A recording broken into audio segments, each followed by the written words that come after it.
Bonjour, aujourd'hui j'ai choisi d'analyser l'action Total Energy en tenant compte des derniers résultats publiés jeudi dernier.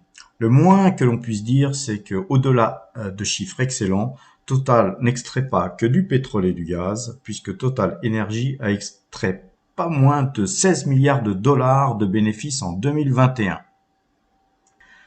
Alors, cela grâce surtout à un troisième trimestre 2021 marqué par des prix du gaz et du pétrole en forte hausse. Aujourd'hui, à l'heure où je vous parle, suite aux tensions en Ukraine, le Brent cote aux alentours de 93 dollars 22, bien au-dessus de son prix moyen du troisième trimestre 2021. Mais aussi bien au-dessus de ses plus hauts, qui étaient de mémoire dans les 86 dollars et quelques. Les prix du gaz en Asie et en Europe se sont envolés de plus de 85% par rapport au trimestre précédent.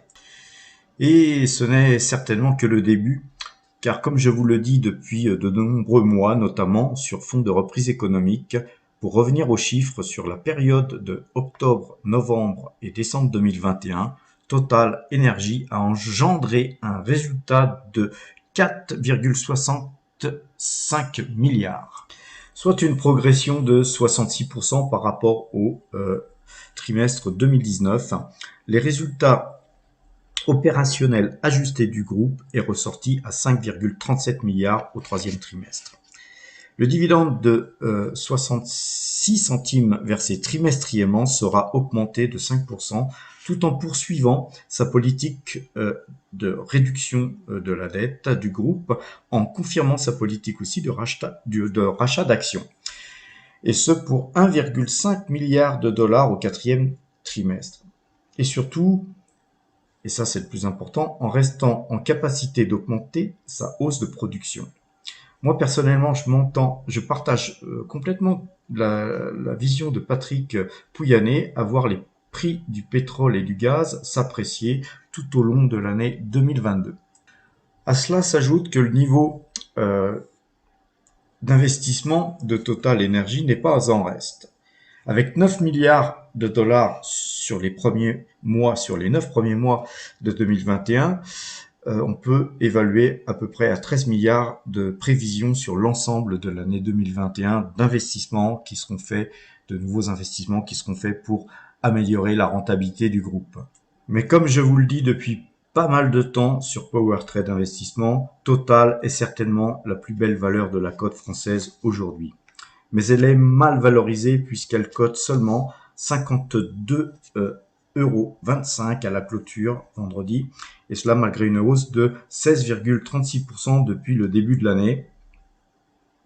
Elle affiche un PER de 7,70 en 2022 et 8,68 en prévision 2023.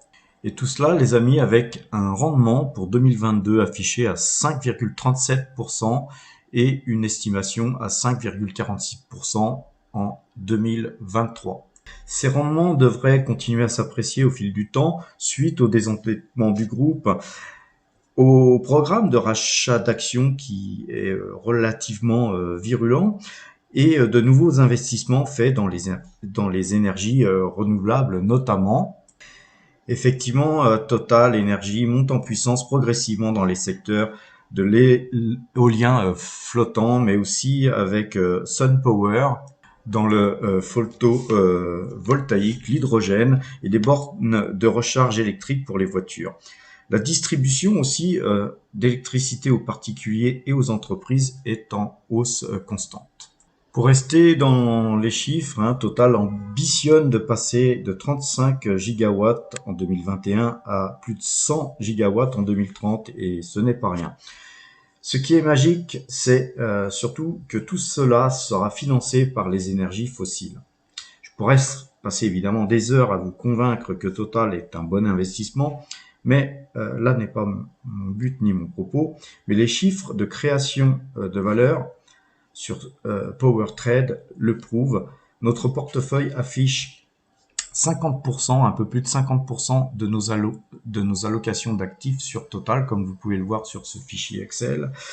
Donc, nous maintenons régulièrement ce pourcentage au fur et à mesure que le titre montre, on allège un petit peu de façon à garder une allocation d'actifs raisonnable. Question performance, grâce en fait à ces allocations d'actifs relativement raisonnable, va-t-on dire, notre performance sur l'année 2021 a été supérieure au CAC 40 puisque nous avions dégagé plus de 30% de rentabilité sur le résultat 2021 avec un titre total qui avoisinait les 52% du total de notre portefeuille. Et aujourd'hui, on bat vraiment et de beaucoup le CAC 40 puisque notre résultat depuis le mois de janvier 2021 affiche plus de 10%. Effectivement, si on se compare au CAC 40, eh bien, le CAC 40, lui, a fait moins 1,98%, pratiquement 2% de baisse, pendant que nous avons en fait gagné plus de 10%, ce qui ramène un différentiel de 12% quand même. Alors, ce qui me fait dire que Total devrait continuer à monter, c'est que quand on fait une superposition du graphique du graphe de Total et du Brent ici en rouge, on s'aperçoit que Total est quand même assez en retard par rapport au graphique rouge. Donc, soit les cours du Brent devraient rejoindre les cours de Total, comme on peut le voir par ici, soit le contraire, les cours de Total devraient rejoindre les cours du Brent. Et je pencherais plutôt pour la deuxième hypothèse au vu de la situation géopolitique mondiale. Regardons un petit peu le graphique du Brent et on voit très bien là dans ce graphique qu'on est dans un canal haussier, je dirais même très haussier, et que globalement, sauf avoir le trend du bas de ce canal haussier se casser, je ne vois pas ce qui pourrait arrêter le Brent de monter. Alors regardons un petit peu le graphique du Brent en monthly et vous voyez moi je vois un double bottom ici qui avait été formé. Ça fait plusieurs semaines, plusieurs mois même que je vous montre ce double bottom et que je aurais plutôt eu tendance à parier, fonction pareil de la macroéconomie et de la géopolitique, que ce double bottom allait casser sa ligne de coup et qu'on allait voir des cours du Brent beaucoup plus haut que quand on était à 55 dollars, 50 dollars, 55 dollars quand je vous en parlais. Aujourd'hui, cette ligne de coup a été largement franchie, pas seulement par des cours, mais par des cours en clôture et par deux fois. Et donc l'objectif, le prochain objectif, c'est 96,97 $. Autant vous dire que je pense que tout ça sera explosé et que on devrait voir très rapidement les 100 à 115 dollars pointer leur bout de leur nez. Donc c'est sûrement sur les 115 dollars qu'on s'achemine. Et derrière ça, hein, sur des ratios Fibo, on va aller certainement revoir nos plus hauts. Le plus haut historique qui se situe sur les 144 dollars. Et je dirais, c'est pas parce que c'est le plus haut que ça ne doit pas être cassé et que l'on ne risque pas d'aller voir plus haut si notamment guerre il y avait en Ukraine ou que sais-je. Maintenant, imaginons bien que si le pétrole montait dans de telles proportions, il est inimaginable de voir l'action Total rester sur les cours actuels. Donc en fait, quand on investit sur Total, quelque part on parie aussi sur ce scénario et imaginons que ce scénario se réalise. Personnellement, si tel était le cas, je pense que Total serait certainement valorisé entre 89 € et 100 € l'action.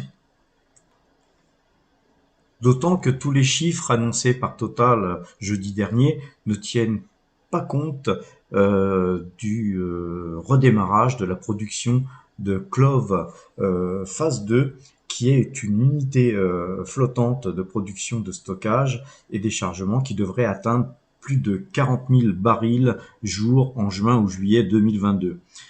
Le GNL poursuit sa forte croissance et le groupe poursuit sa transition énergétique. Bref, que faire sur le titre Total Energy? Je ne dirais plus qu'une seule chose, encore une fois et toujours, conserver ou acheter. Quand on voit là graphiquement l'action Total, elle se situe elle aussi comme le Brent dans un range. Sauf que vous observerez que la pente de cette progression n'a rien à voir avec celle du Brent qui est beaucoup plus pentue, et donc ce qui amène à se rappeler ce qui a été montré en préambule sur la superposition du Brent et de l'action Total, et qui montre que Total accuse un retard graphique, et donc que à mon point de vue elle est toujours pas à son prix, puisqu'elle cote 52,25 € seulement. Alors que faire, oui, sur l'action Total pour les frileux et pour ceux qui ont acheté comme sur Power Trade entre 28 € et 27, 28 € et 40 € avec un prix moyen en dessous de 33 € l'action, on conservera bien sûr avec un stop. Alors où placer son stop? Moi je placerais plutôt, alors pareil, hein, tout dépend de votre niveau de frilosité. Moi, je le placerais plutôt sur les 46 €. Hein, je mettrais plutôt un stop en dessous de cette zone-là. Hein, je mettrais plutôt un stop sur les 46 €, même bien en dessous, hein, à peu près par ici. Hein, un stop par là. Pour ceux qui sont beaucoup plus frileux, par contre, on monterait le stop sur 49 € à peu près par ici, de façon à protéger ses gains, bien sûr. Hein, et je vous rappelle que si vous avez acheté, on va un petit peu agrandir le graphique, si vous avez acheté à peu près par ici, eh bien il va falloir protéger tous ses gains au minimum. Il suffit pas d'avoir acheté ici, puis si jamais quelque chose se passait pas comme on l'a un petit peu anticipé, il faudrait se protéger et donc mettre des stops de façon à protéger vos gains. Hein, ne jamais baisser la garde, s'il vous plaît, les amis. Par contre, si les cours montent, hein, si les cours montaient beaucoup plus haut et qu'on finissait par avoir raison, ce qui serait magnifique, mais effectivement, ensuite à une analyse pertinente, hein, on n'aurait rien volé. Si les cours montaient, si on avait une grosse position sur ce titre, on allégerait progressivement, parce que qu'est-ce qu'on a fait depuis plusieurs mois? Eh bien, c'est que nous, on a accumulé par ici, dans cette zone-là, on a accumulé par là, et toute cette accumulation de titres, eh ben, nous, on a commencé à la redistribuer par ici, mais très légèrement. Mais si les cours montaient sur les 60 $, on continuerait, 60 €, pardon, puisqu'on est sur Total coté en France, sur 60 $, on allégerait encore un petit peu, et sur 80, 90, voire 100 $, on ferait de gros allègements, on distribuerait. Là est notre stratégie d'accumulation et distribution. Il suffit pas d'accumuler des titres. Quand on a bien gagné, il faut savoir distribuer, les amis. Il faut pas se cantonner à conserver des titres, d'autant que si Total montait sur ces prix-là, ça voudrait dire que le pétrole serait sur ses plus hauts historiques, et que ça pèserait sur les marges des entreprises, et donc des autres entreprises que des entreprises pétrolières, et que certainement que ces entreprises baisseraient considérablement, et que ça serait pour nous une opportunité avec nos gains de pouvoir ramasser tout un tas de titres bon marché. Alors on va faire un petit récap de pourquoi acheter cette action. L'action Total Énergie. Première constatation, le dividende trimestriel, un fort rendement. Premier point. Le deuxième point, c'est un titre value, puisqu'il y a un PER qui est très bas. Troisième point, c'est la croissance les projets. Quatrième point, c'est la transition énergétique et la mutation du groupe progressive. Le cinquième point, c'est le soutien de l'État français sans pour autant l'avoir dans son capital. Parce que ça serait là, dans ce cas, un très bien mauvais point. C'est une valeur qui extrait des matières premières. Donc, si on veut être dans ce secteur, c'est un secteur parfait, le pétrole. Aujourd'hui, septième point, c'est que le groupe dispose d'une stratégie pertinente et d'une gouvernance excellente avec Patrick Pouyanné, qui est bien entouré de qui plus est. Huitième point, c'est que le groupe est bien réparti dans le monde. Neuvième point, c'est que c'est un groupe opérateur majeur en offshore profond et comme le pétrole est de plus en plus difficile à extraire, Total est un des seuls groupes qui pourra continuer dans le futur à extraire du pétrole en offshore profond.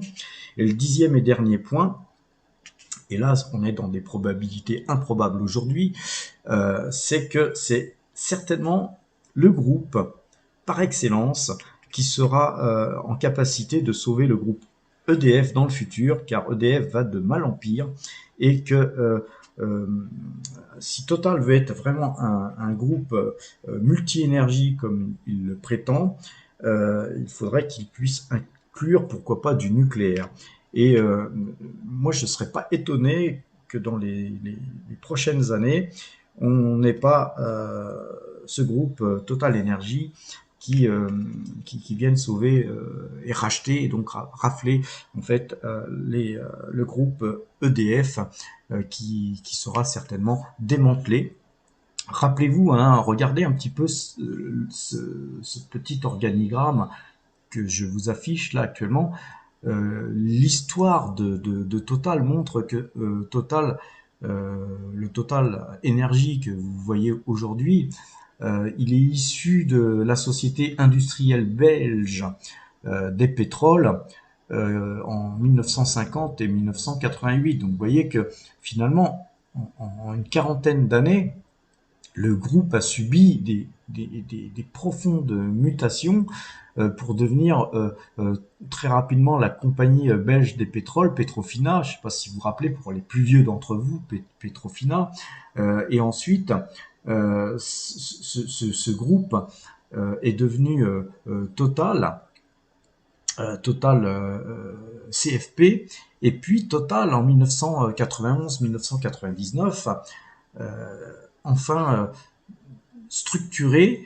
Total a finalement racheté, fusionné avec Elf. Donc Total, Fina et Elf sont devenus le Total d'aujourd'hui. Et moi personnellement, Total Énergie d'aujourd'hui, je le verrais bien, ce groupe, un jour, continuer à augmenter son portefeuille énergétique.